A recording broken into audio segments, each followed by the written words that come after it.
pour une meilleure mise en œuvre des activités de communication. Les détails avec Guy Mathieu-Théa et Tahiro Hassan. Organisé par le programme de productivité agricole en Afrique de l'Ouest PPAO, cet atelier s'inscrit dans le cadre du renforcement des capacités des spécialistes en communication pour une meilleure mise en œuvre des activités de communication.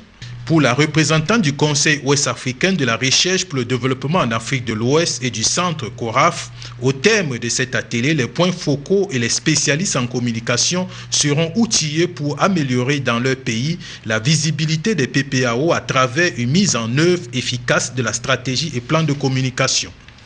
En outre, la transmission de l'information et la qualité de celle-ci s'avèrent nécessaires dans la vulgarisation agricole. On s'aperçoit donc que la transmission de l'information et la qualité de celle-ci prennent une place importante dans la vulgarisation. En effet, l'information doit être non seulement être portée, mais elle doit l'être de façon à ce que la technologie proposée soit adoptée par son récepteur, qui change ainsi sa façon de faire.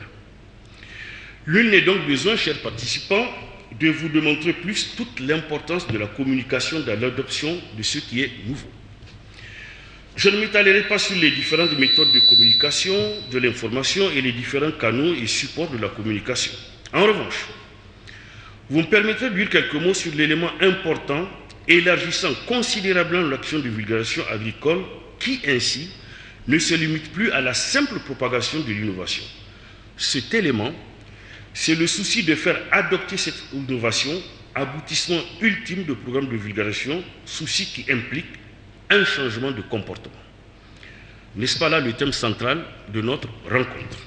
Le représentant du Mali à cet atelier se prononce sur l'expérience du Centre national de spécialisation du riz du Mali. Donc notre expérience a été d'abord de définir le concept de Centre national de spécialisation, ensuite de voir comment nous pouvons avoir des priorités nationales qui prennent en compte les priorités régionales des autres pays. Et ça, c'était le défi majeur. Et ça, nous l'avons résolu en faisant des visites d'échange, en organisant des ateliers régionaux de programmation et en faisant ce qu'on appelle des monitoring tours où nous allons dans les pays pour recenser leurs problèmes et vice-versa. Ils viennent dans nos pays pour pouvoir échanger, identifier ce qu'il y a comme problème et assurer effectivement les échanges entre les pays. Parce que le WAP, ce n'est que ça, le partage de l'information, qu'une information, un résultat dans un pays donné puisse aller dans les autres pays.